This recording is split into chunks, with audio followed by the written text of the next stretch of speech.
Landon Ballard. Excellent. Thank you so much, Mr. Peebles. It's been really great to get to kind of acquaint myself with what you guys at the IPA do. Like Arlen said, my name is Landon Ballard. I've been working very closely with the Moi Performing Arts Troupe for about a decade now, which is interesting because through most of it, I was personally struggling with my own addiction and mental health disorders and mental health issues in general. So what I'm going to do today, I'm not a professional. I do not have a license. All that I can do is share my story, tell you guys what I've kind of learned along the way, and whatever you guys can take it and leave everything else behind, I guess. So I'll go ahead and get started. Let's start with, we're just going to talk a little bit about the Moi Performing Arts Troupe, where they came from and what they're doing now. So they started as the Explosonic Rockers. This was a street breakdance group that my mentor, my current boss, the founder of Moi, Ray Moffitt, he founded this group in the early 80s during the peak of the crack epidemic. He actually started this break dancing group as a opportunity for gang members and gang affiliates to dance and basically beef out everything on the dance floor instead of shooting at each other or hurting each other. And it was an initiative that really started up on the south side of Chicago where he started it, but it expanded to, I mean, they did that all over the country. And so that was basically the roots. It was called the Explosonic Rockers. He was taking troubled kids off the streets, former gang members, and they traveled pretty much all over the United States for 10 years, doing dance routines, doing, just what they loved. And it was kind of filling that hole for them. A lot of them didn't have families or were getting out of drug addictions or just getting out of whatever unwellness they were coming from, and just kind of banding together and using that camaraderie to continue to do well in life. And to this day, I'm actually still connected with a number of guys who were Explosonic Rockers who still kind of do work within that realm of, just reaching out and helping troubled youth. So like I said, it was made up of gang affiliates and other troubled teams, and they performed dance routines. And it always had a positive message behind it. They would have either songs that would go with it that were positive, or they would have things that they would say in between routines that were just positive, or just tried to influence the people who were listening to it in a positive way. So they carried on doing that from 83 till about 1993, when the Moi Performing Arts Troupe, or Moi, was founded. It kind of morphed into Moi from the Rockers, and it became about a 6 to 10 person group, and they did songs and skits, and they still did a dance routine, but it again always had that message, which was hopeful, which is what Moi stands for messages which are hopeful. And so for about till 2015, so for about 22 years, they were very active, going to different high schools, middle schools. They had a lot of schools that would have them back every 3 years, have us back. When I was about 13, I actually started performing with the group and kind of spreading that message with them. So they did that all the way until about 2015. And then due to unfortunate circumstances with the Chicago area projects losing funding, we also lost funding as we were through CAP and do CAP. So the group took a while to kind of refocus and try to figure out a game plan where we could still, have that positive message without taking up as much money, without costing as much to put on these presentations. And so 2020, obviously, COVID hit right as we were trying to get back into schools. COVID hit, and it caused us to kind of go online, do more online video content. I personally did a couple of videos myself, which hopefully I'll be able to send out to you after this.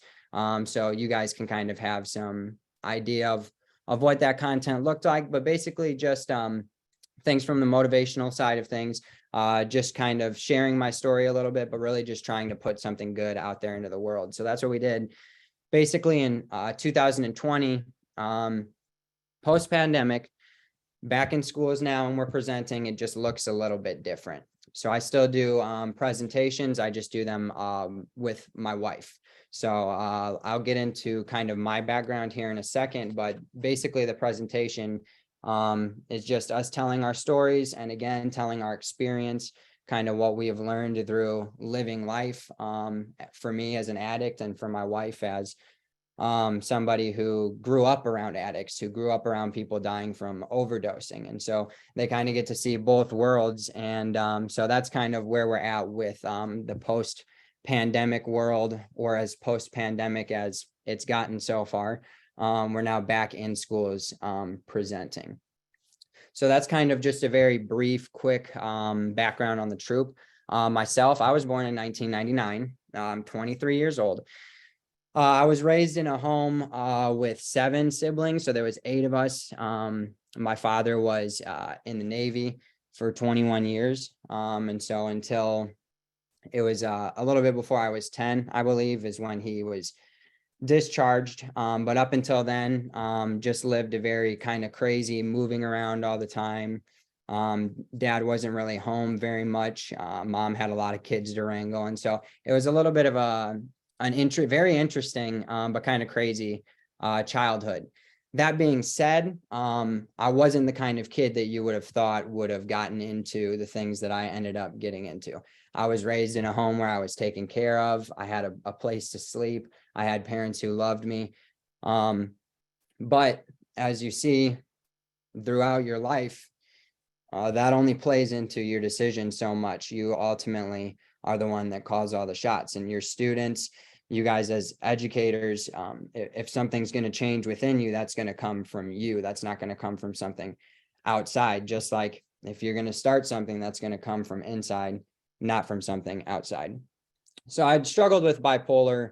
I guess I struggled my whole life, but I never had pinpointed what it was until later on in life. But struggled with bipolar, struggled with addiction from a very young age. At 13, I started using drugs. I started smoking weed. Basically kind of grew up in that era where I didn't really have a lot of education on drugs. But they were also kind of like cool as I was growing up. You know, smoking weed and you know, doing certain drugs was kind of labeled as something that was cool when I was, you know, 8th grade, freshman. You know, very early on, that starts out as something that's kind of almost embedded in you from a young age. And it's kind of weird because you still see it, you know, kids vaping nicotine. I know that that's been a huge problem within schools within the past few years, especially, is the vaping. It's become this thing that has turned from something that, you know, people do because they're addicted to it to something people just do because everybody does it. And so I think that it made a very big switch. And when I was in middle school and in high school, that's pretty much how weed was. It was cool to smoke weed. Like, you were one of the cool kids if you did.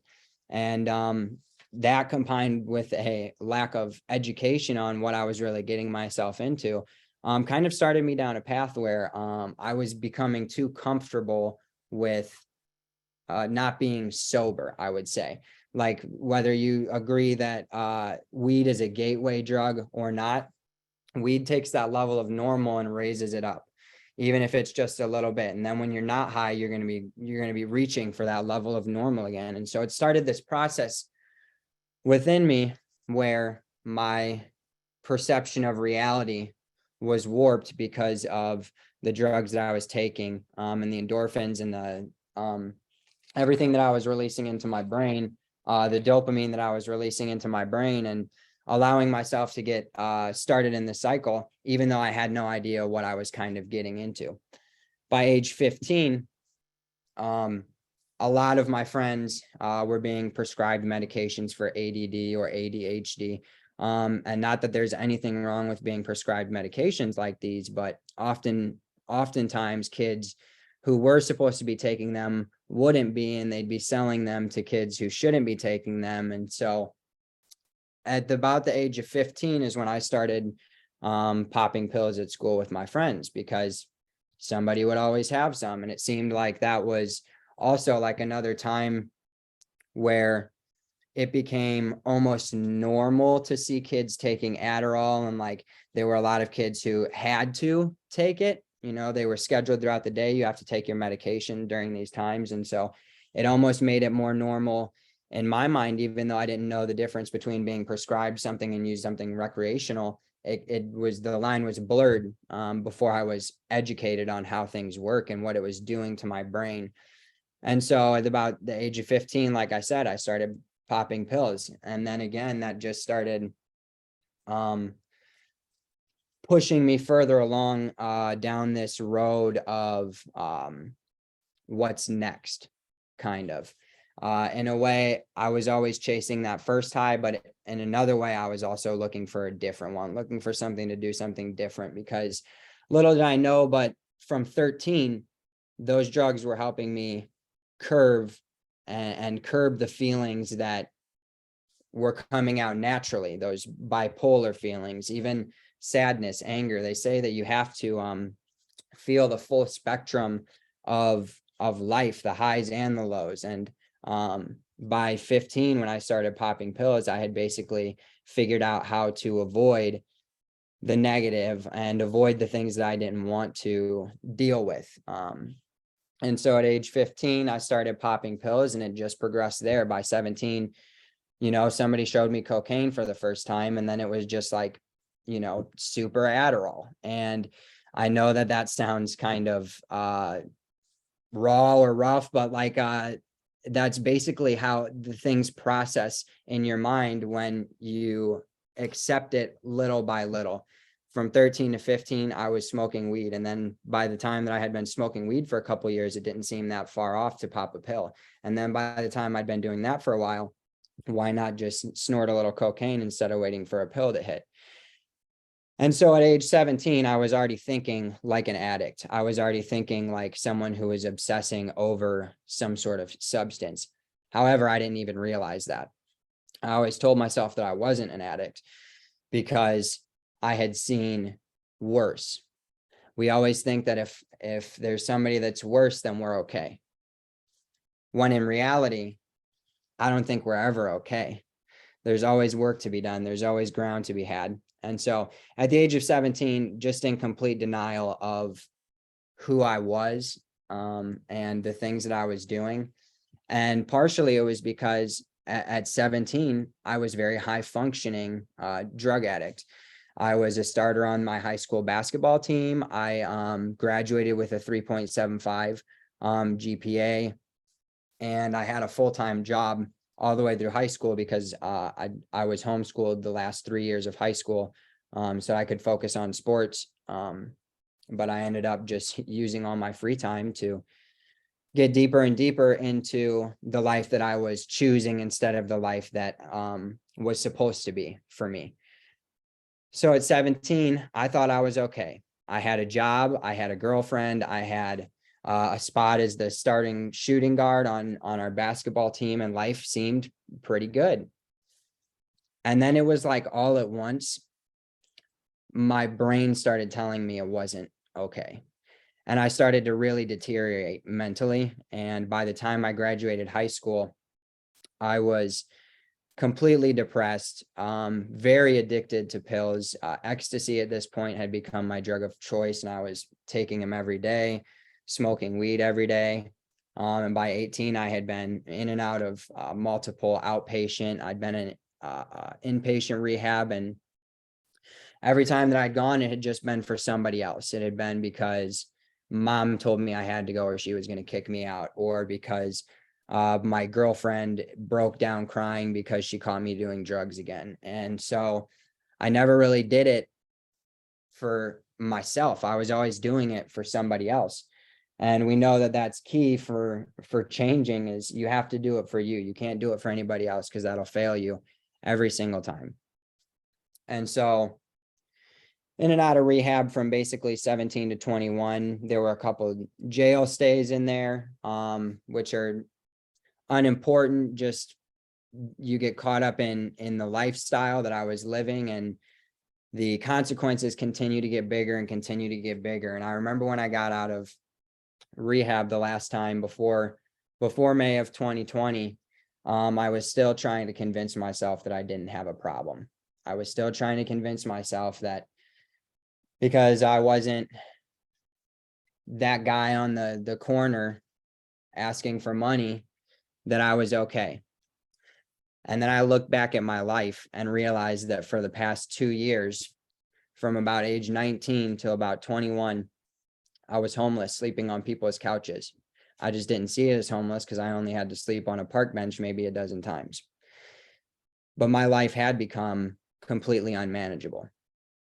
And I did a very good job of denying and just burying everything in drugs and a lot of alcohol, and just really saturating my life with whatever would make me feel better right now.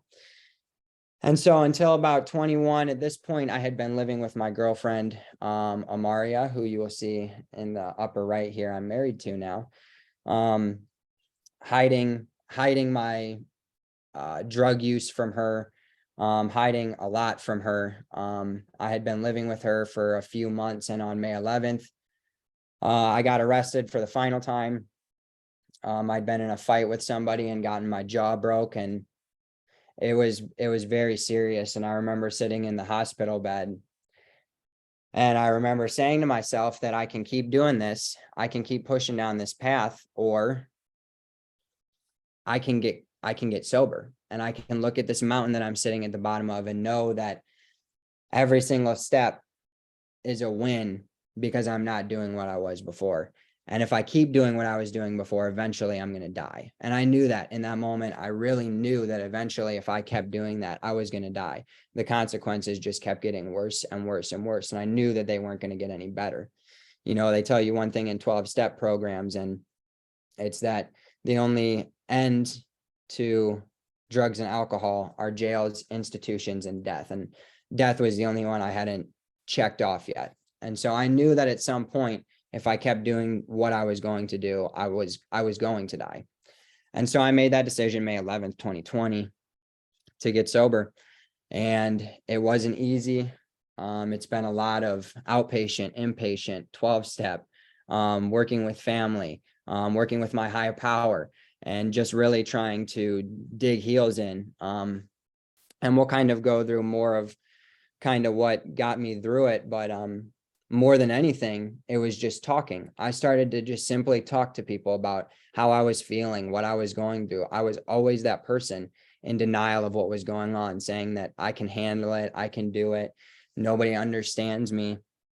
When in reality, on the other side of it now, there were dozens of people out there in the nanosphere, on the internet, in rooms where I was doing 12-step meetings, in every single area of my life that had dealt with some sort of version of what I was dealing with.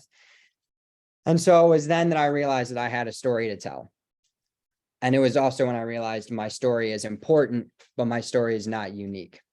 And that's a big thing that I love to tell the kids, is your story is not unique. And it sounds a little harsh, but it's actually hopeful, because if your story is not unique, then somebody's been there before. Somebody's done it. Somebody's come out the other side a winner. And so you have people who you can talk to. You have those people around you. You just have to start talking about them. Nobody's going to come up to you and say, hey, are you a drug addict? Hey, have you been using? Hey, are you in recovery? Those are things we talk about. And I know from being around those rooms, some of the most, some people get the most annoyed with the people who talk about it all the time, you know, who bring up that they're in recovery all the time. But that person is just doing what they need to do to stay sober one more day. And so I realized that's what I needed to start doing, is talking to people. And so through a lot of work, through a lot of step work, through talking to people, I'm here and I'm alive, and I'm living an amazing life that I never thought that I would be able to have. Those are my 2 daughters.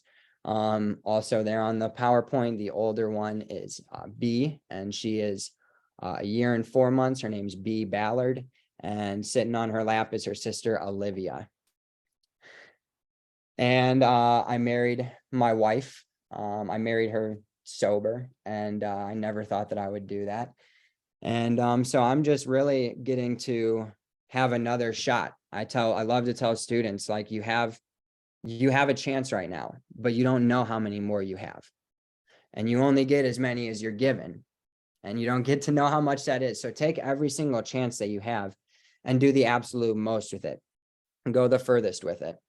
And so, excuse me, that's what I'm trying to do now, presently. I've been working with the Moi Troupe, like I said, since I was about 13. Ray Moffitt has been a big supporter of mine, and he has helped me through a lot of it. And so, yeah, that's kind of just a short version of my background. I mean, there's much more. Pretty much my entire presentation to students is my story. So there's a lot more that we get into. But yeah, just the two things that I want to just bring out of this story is that, yeah, one, the only way that I got through it was through talking about it, and two, was surrounding myself with people that I like to call ladder people. There's two people in life, and there's shovel people and there's ladder people. Shovel people see you digging a hole and they jump in with you and they keep digging. They just keep digging. Those are your drug friends. Those are your friends that know you have a gambling problem and still take you to the casino. Those are the friends that don't get anywhere in life with you. I say you need ladder friends, and obviously that's people who jump in the hole and they help you get out of it. They put themselves in your troubles. They let themselves become your friend, knowing what you are, and help you get better and help you both get better and get up out of that hole. And 9 times out of 10, that person that's a ladder person just got out of their own hole. And so there's no reason to feel like shame or any of the stigma that is around anything that we see here. And so that's kind of my story. I do want to talk a little bit about statistics real quick. We're going to go from 2019 to like pandemic and post pandemic. So 2019, students from ages 12 to 17, 15.1% had major depressive episodes. And this is a crazy one here. 36.7% had persistent feelings of sadness or hopelessness. And this is before the pandemic even happened. I didn't expect the numbers to be this high, but and also this is the stats for this are from the National Counter for Education Statistics, just in case anybody was wondering. 4.1 had a substance use order. We can see the alcohol, the drug, and then 18.8 seriously considered attempting suicide. 15.7 made a suicide plan, and 8.9 attempted suicide. These are staggering to me.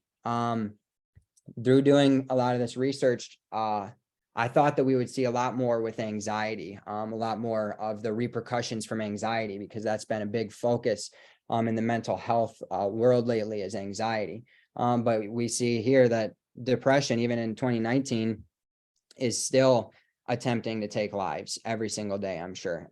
Even, forget the 2.5 that required medical treatment, because this is what matters. Somebody actually took that step. And that to me is just, it's wild that students are still struggling with this so heavily. Not that it doesn't make sense, because I've definitely dealt with those suicidal thoughts myself. But obviously, I say this to set the stage. We really do need help here. We need to do something about this. It's very serious. And so I wanted to kind of throw these in here. And then we're going to look at during the pandemic. According to the CDC, we see over 37% of students reported that they had poor mental health during and since the pandemic. So if you look at that number that we were looking at before of the students, that's 36.7%, they had persistent feelings of sadness or hopelessness. It went up maybe a little bit, but not much, except for that now, instead of just persist, we've kind of put that word on it now. We've been able to kind of identify what that is, and students are saying that they do have poor mental health. At home, more than 50% of students during the pandemic experienced emotional abuse, and more than 10 experienced physical abuse. This is during the pandemic. So this is 2020 and 2021, I believe. And this is another report done by the CDC. That's pretty insane to think that more than 50% of students are emotionally abused at home and 10% are receiving physical abuse. That's pretty staggering. And we can only imagine how much of that carries over into the classroom. The tough thing with a lot of what we're discussing today is that we don't get to have complete control. A lot of these things are things that start in the home, start with the parents. And unfortunately, we don't always get to educate students who have parents who actually want to take care of them and want to be there for them emotionally and everything. And so this is kind of a travesty that more than 50% are being emotionally abused. And so a lot of that's going to transfer to anxiety, stress, and depression, and they're going to bring that to school with them. And so the reason I show that one is just to kind of, I know that I have met so many teachers that are just, I mean, they're nicer than most other people that I meet. Teachers have really stepped up, and especially during this pandemic, pretty much every teacher that I've talked to has really seemed to really genuinely care about their students. And I think that that's amazing, because it doesn't seem like a whole lot of students are, excuse me, really receiving that validation from their home situation, which is a shame. So what have we already done about this? I don't want to just highlight the negative stuff. We've already, since the pandemic, put a lot in place to help students. We've put services in place, or been really good about showing students where services are so that they can get the help that they need. The National Counter for Education Statistics also did a report that says 56% of students, or sorry, 56% of schools said that effective mental health services were already in place at the school. And I know that that sounds low, but 96% of all schools have provided mental health services. So if 96 are providing services and 56 are saying that it's effective, that means 40% are still saying that it needs to get better. And so I don't think that that's completely negative. I think that if we've got 40% of schools that are saying, let's still continue to do more, let's still continue to progress, then I think that we're on the right track here, because we've already put a lot more in place and really tried to service our student body, I think, more than we have in the past. And that's amazing to see. Also, 76% of schools saw an increase in staff voicing their concerns over students showing symptoms of depression, anxiety, and trauma. That is huge. And that's all you guys. I think that the best thing that we can do, like I said, is talk about things. And so if you guys see things, you've got to tell somebody. And so 76% of schools saw an increase in that. And so I think that that's great. So I wanted to kind of highlight some of the things that I believe, I mean, that stuff, that's awesome. 96% of all schools have provided mental health services. I don't think 20 years ago or 10 years ago, that would even be close. I'm not a professional, obviously, but that would just be my assumption in that. So what kind of roadblocks are we running into when we look at expanding the services, doing more for our youth? And these are kind of things that, you know, some of them been around for a while, and some of the stuff we're just now dealing with. Obviously, funding is going to be the number one thing. I know that we've put a lot more funding into mental health over the past year to 2 years, but I'm still seeing, as I talk to schools, a big lack of funding in bringing in more services for students who are at risk or students who need help. There's also been not a whole lot of access to actual mental health professionals. So we're kind of seeing this influx of people who need professional mental help. but we're not really seeing an increase in the workers as much. And so it's become very hard to even get access to mental health professionals. As somebody who's been doing counseling over the past 2 years, even just personally trying to find, counselors and places that will do treatment has kind of been a nightmare. And so I can't imagine what it's like for schools trying to find somebody who can counsel at the school, or to help with the counseling at the school.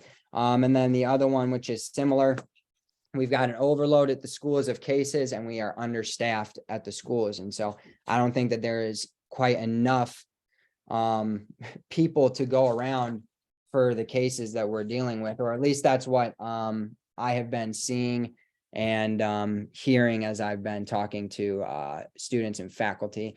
It seems like there's a lot of schools who rely on one person or two people to be counseling the entire school.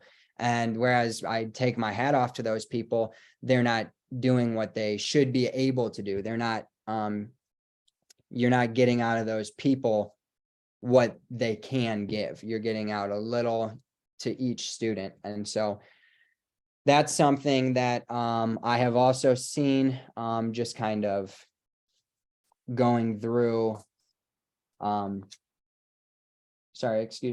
through talking to schools about kind of what their needs are. It just seems like I said, we're relying on a very small amount of counselors for a very large student body.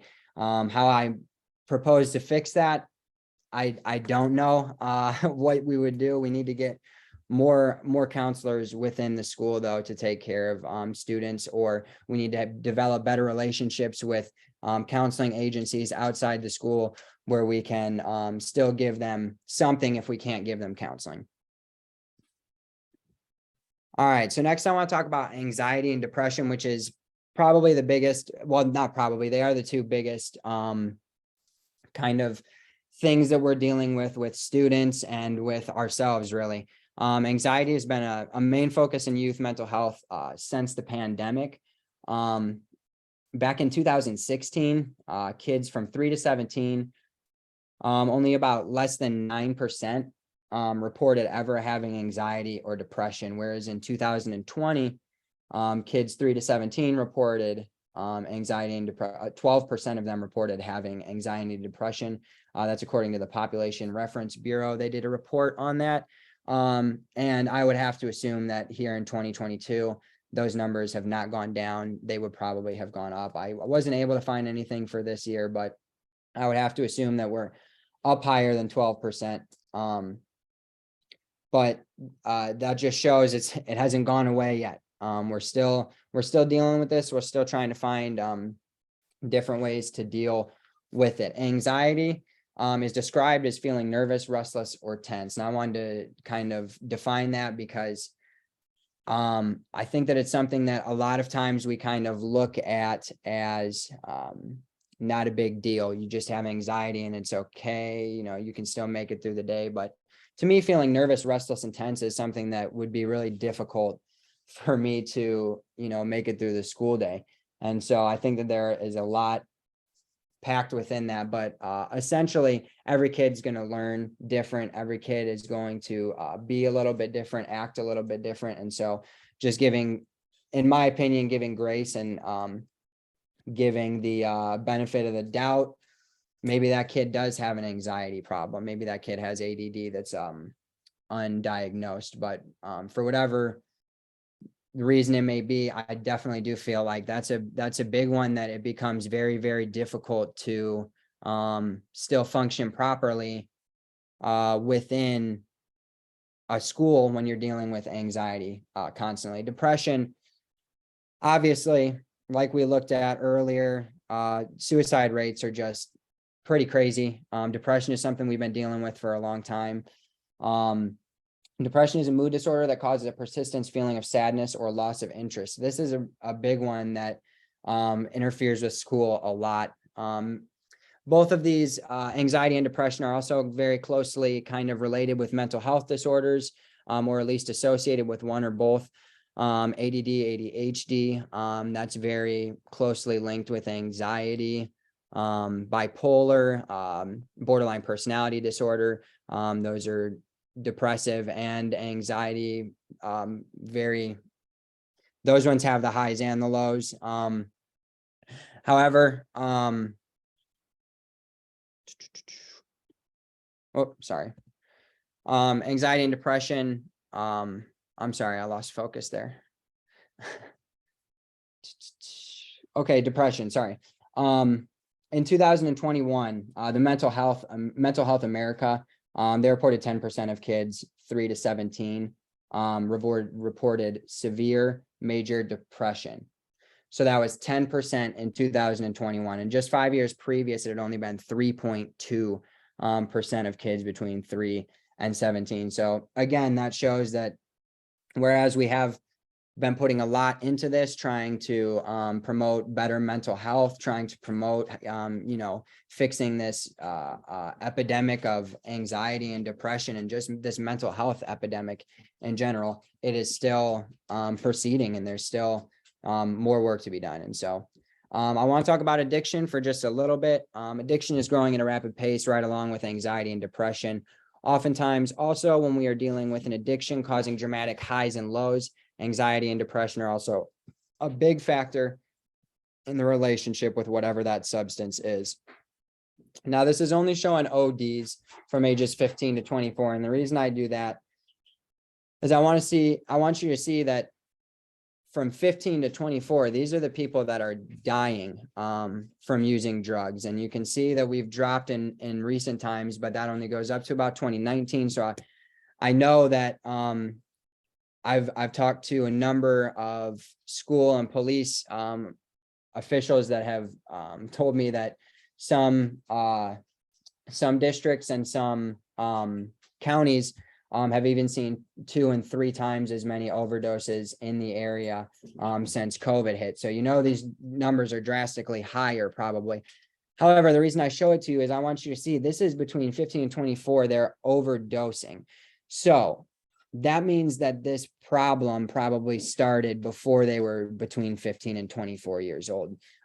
This is something that I find crazy that 15-year-olds are still 15 to 24-year-olds are dying at such a quick rate, because that means that so many of them were introduced in their middle school and high school years to these drugs that took their life. And so being somebody that focuses highly on the prevention side rather than recovery, this is such a sad thing to me, because it seems like even when kids are in school now, it's almost like we're working in recovery. You never know if they've been doing this for a while, if this is something that is normal in the home. And so just wanted to show that, we do kind of also work in recovery as well. Absolutely. And I won't talk about addiction a whole lot more.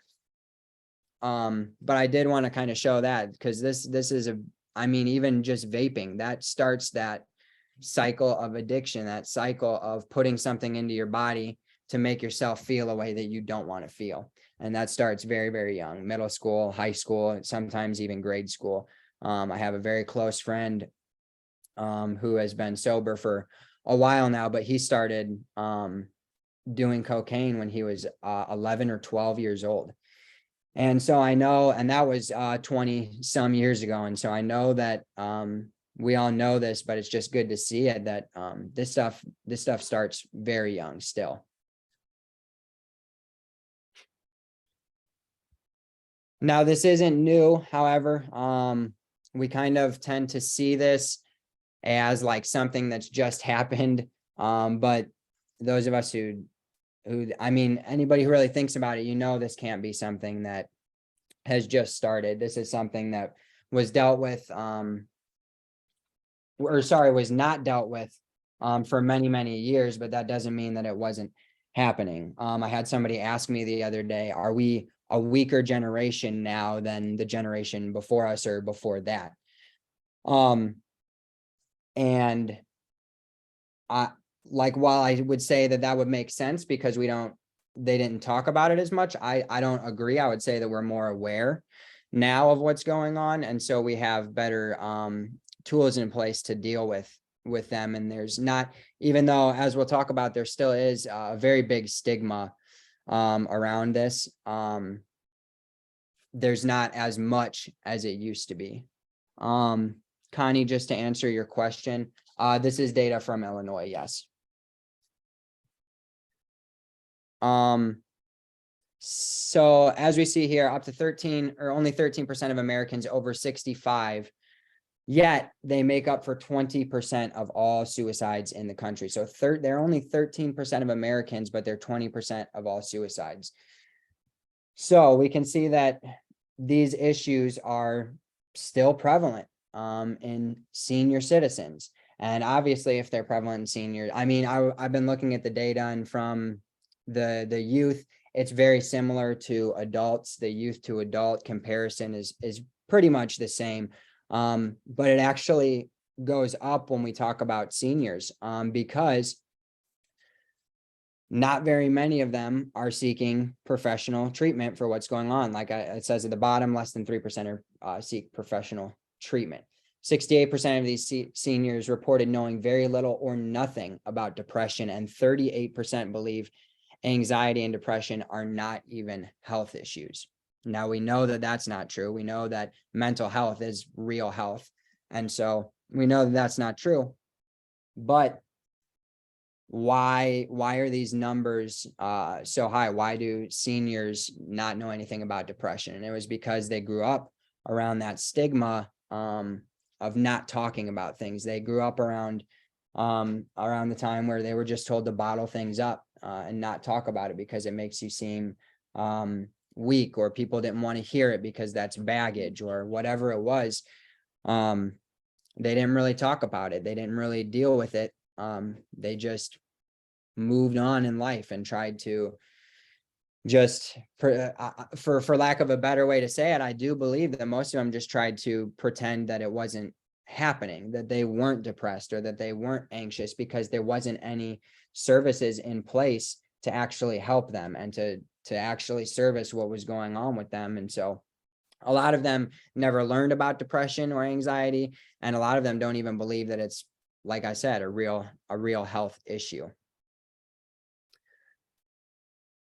All right, so what has this stigma done to us? And it's created a sense of shame around these topics. Like I said, we don't want to talk about them because it's always painted in a very, very negative light. It made us believe that bottling up was best. Like, if I don't talk about it, that'd be better than just getting it out of my system, because nobody wants to hear. It made it really uncool to talk about your feelings. And, you know, even still, it's very, in a lot of friend groups and a lot of circles, it's uncool. And I had a student ask me from, I believe it was Fulton. We went to Fulton High School. And a student asked me why I talked about all of the negative stuff, like all of the depression and the drug addiction, because that's not cool. And I asked him, is it cooler to not talk about it? And is it still cool when your friend dies from suicide because they didn't talk about it? And that question, usually is answered with a, well, no, it's definitely cooler to talk about it than to, end up with a friend dead because they didn't talk about it. But we don't picture it that way. We don't see it that way as youth. But we need to start kind of implementing that within the school, is to get them to talk about your feelings, because you don't want things to be bad. The fact of the matter is, the coolest thing that you can do is take care of yourself. The coolest thing that you can do is be mentally well and be mentally okay. And all of this stigma, again, with anxiety, it's just raising anxiety to an epidemic level. The stigma around mental health and addiction. The stigma around mental health and addiction has caused many people to completely disassociate from their feelings and illness as if it wasn't there. And that's like what I was talking about earlier. I did that with my bipolar for many, many years. There's this stigma around it. And so I don't want to be bipolar because people said that being bipolar is XYZ, or people said that it's weird to have a mental health disorder, but you can't help it. And so you just bottle it up. You know it's there, but you bottle it up because there's this stigma around talking about it. And that's when we completely disassociate from those feelings and from that illness. The problem is eventually we disassociate from ourselves, and then we're not even able to start being present for the people that need us, for the people that care about us, because we've completely disassociated from who we are as people. All right, so where are we going to start? The first thing that you can do for your students is to take care of yourself. I know that you guys have probably heard this word a lot, that buzzword burnout, right? We hear that a lot. Everybody's burnt out. I'm burnt out a lot. I know most educators in the world are burnt out. You see here, 52% of educators report to always or often be burnt out. And again, this is due heavily to the pandemic. I can't even imagine what remote learning was like, and remote teaching. I can't even imagine what remote teaching was like. And so we've been going back from that now to we're back in classes. And so I know that takes a lot more work than it seems. And so educators just constantly being burnt out from basically from this pandemic, from this epidemic. 27% of educators reported depression, and 37 reported having experienced anxiety. And like, as somebody who's been a student very recently, I always viewed my teachers as the one who had those things kind of under control, because they were like an authoritarian figure. And I remember being in high school. I was a freshman in high school, and the first time that I actually liked a teacher, like I was homeschooled on and off, but the first time I liked a teacher that wasn't my mother was one that talked to me about something other than school. And there was that relation that grew from that, something that we talked about to just make them seem more human. And so the reason I say that is we don't have to pretend we don't have depression and we don't have anxiety, because our students are going through it too. Your students are already going through this. So if you're not having a good day, don't tell them that you feel sick. Don't tell them you just need your morning coffee. It's okay to tell them you're not having a good mental health day, and to have them see you push through that is probably the best thing that you can do for them in that situation. Anxiety, the only way that we beat anxiety is through resilience. And the only way that we create resilience is through doing hard things. And that starts with you guys doing hard things. Coming to work every day is probably hard. So you start your day off with a little bit of resilience. Going back into work, it's hard. I work pretty much I cut lawns full time. And so I don't have to be around kids. I don't have to teach anybody anything. And it's still a win for me when I'm resilient enough to go into work. And so allow yourself to do those hard things.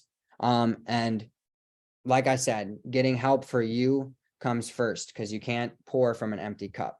You guys have to take care of yourselves, and that's going to translate to the students. If they see you working through anxiety, if they see you, becoming a more, mentally healthy person, and if you're talking about it, then they're going to want to do the same thing, because I don't think that anybody can honestly be around somebody who's just genuinely happy, who just has a lot of good energy and just mentally very healthy. And you can tell they take care of them. Like, you can tell that.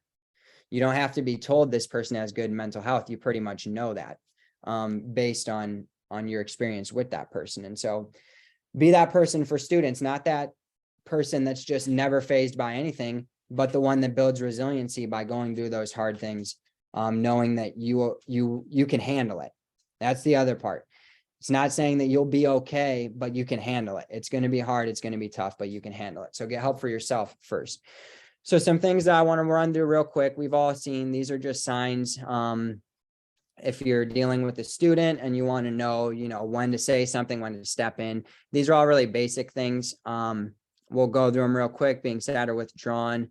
And everybody gets sad or withdrawn, but when that's extending into a longer period, that's when obviously we've got to take a step and do something. Becoming easily overwhelmed, extreme highs and lows. I know that sometimes extreme highs just seem like a kid being annoying or over the top, but a lot of times that can be to mask a lot of stuff that's going on inside. I was definitely that person for a long time. Intense worries or fears, not eating, fighting, verbal or physical. And essentially, you guys know your students, or at least you should at some point start to build those relationships with students where you can tell when they're acting out of character. And I know that that's not going to be possible for every teacher and for every student, but that's really the best way to tell if your student is struggling is get to know them, get to know what they're like on a regular basis. There's just so much power in building a relationship with your students. And this is a relationship outside of school. I'm talking about building a rapport with that student, not based on their grades, based on them as people. That's going to, help them not only be comfortable with you, but it's also going to help you get to know your students. All right. What do our or your students need? Encouraging them to take advantage of the services that are already in place. If you know a student that's, is struggling with something, I know that a lot of us already have services inside our school that are available for students. So make them aware of those. The biggest thing I think you can do is the second one here, build a community within your school of students helping students. So it's not all on you guys as the teachers. They're going to go talk to each other anyway. So you might as well encourage them to make those friendships and those conversations actually fruitful. And so the best way to do that is when you see a kid that is struggling, grab a kid that is one of the, I know every school has got those kids that are just genuinely nice kids that care about the other students. Get them to go talk to them. You see somebody sitting alone, send another student over there. Don't go sit with them yourself every time. Send a student over there. And so building those relationships between students, building that community within your school will just increase the odds of your students becoming more mentally healthy. In sobriety in 12-step programs, we say the only way that you can keep what you have is by giving it away. And so the same goes for anybody who is mentally healthy. The only way to stay mentally healthy is by helping other people get mentally healthy.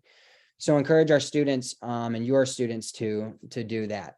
Building relationships with the students based on their personality rather than their grades. I kind of talked about this a little bit. As somebody who's recently been a student, like I said, the teachers that stand out to me were the ones that took the time, to ask about my family, to ask about my sports interests, to just anything other than my grades in school. Those were the teachers that I was open with. Those were the teachers that I had a better relationship with. Those were the teachers that I would talk to more. Next, celebrate every little success, not just the final goal. Like I said, we have to build resiliency, and every day that we move forward even a little bit, that's hard. And so we need to be celebrating that within our students, within ourselves. Celebrate every little success, or it becomes a whole lot better to backslide. It becomes a whole lot better to be back right doing terrible when we just made all this progress, but we didn't reward ourselves for it. We can slide back so quickly. If we celebrate every little success, then it's going to seem like we're there. And then when we're there, let's go another step. And if we're there, but if we reward ourselves for every little success, and I'm not talking about anything big, just acknowledging the fact that you did something hard, that's going to build resiliency in your students, and that's going to build an ethic which is going to push them to do great things, do things that they never thought that they would be able to do. If you can just enjoy, and I know that we hear it, it's so common, enjoy the ride, not just the destination. And lastly, give opportunity to build resilience, like I'm talking about with celebrating the successes. Also throw them in places where they're going to fail. Obviously, we can't do that everywhere. We don't want them to, stop learning, but it is important to let them fail, because the biggest thing that we can do to build our resiliency and bring down our anxiety is to fail and get up and do it again. And so those would be a few encouragements that I would have for you there. Finally, the last thing I want to talk about is just acceptance. Ultimately, if we can get students to accept who they are, then we've won. We don't have anything else to do if we can get them to do that. And obviously it's keeping them in that state of mind, but we have to help students get to a point where they're confident, where they accept who they are. It becomes really, really easy for us to be defined by things we've done in the past, for us to be defined by outside influences.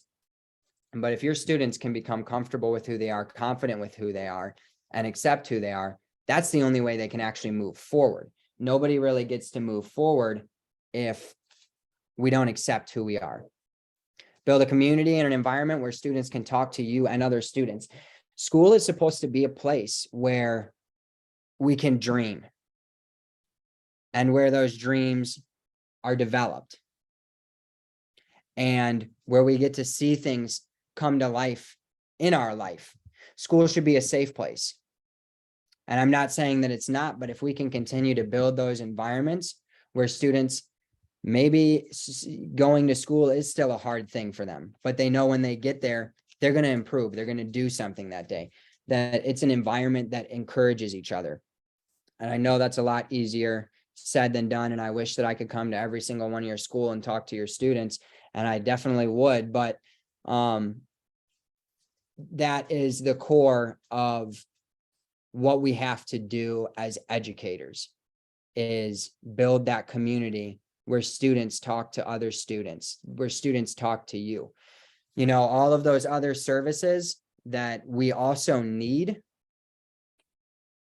those will work if the students are already in a place where they're talking about what their issues are. And lastly, just addressing the issue head on, break down the stigma around all of these things. Let's start talking about it. The number one thing that we can do for our students is get them talking about these things, depression, anxiety, mental health in general, addiction, get them talking about these things, because we start talking about them, we start learning, we start growing. We accept who we are. We accept everyone else for who they are. And we start talking about what's going on. We start talking about who we are. And that's where we see actual change. That's where we're going to see students move mountains. And so I really appreciate you guys taking the time to listen to me and hear what I had to say. I know that this might be a little atypical from what you guys normally hear, as I'm not a professional or anything, but like I said, I do currently travel around doing presentations at school. So if you have any interest in me and my wife coming to your school, or if you have any questions or anything else, you can reach me at this phone number, email, and there's our website as well. Awesome. Landon, thank you so much for sharing your story and all the insights into mental health and addiction that you've gathered here. Very much appreciated. It is 4 o'clock, so I understand if everyone needs to leave the session at this time. But if Landon, if you wouldn't mind hanging around for just a couple more minutes, if anybody has any questions, feel free to type them into the chat and we'll make sure to address those. You've got Landon's email address on your screen. Be sure to jot that down, as well as his phone number if you'd like to follow up with him after the session. Landon, you mentioned you've got some videos to share with our participants after the fact. Can you get those to me by tomorrow morning? Yep, I'll send them off once we're done with this. Okay, perfect. So tomorrow morning, everyone can expect to see the recording of this presentation, the webinar evaluation for getting your PD clock hours, and the videos that Landon has to share.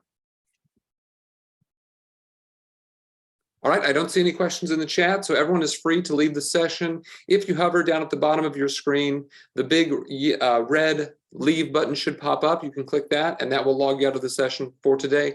Thanks, everyone, so much for your participation today. Really appreciate it. Thanks so much, everybody. All right, bye, Landon. All right, we'll see ya.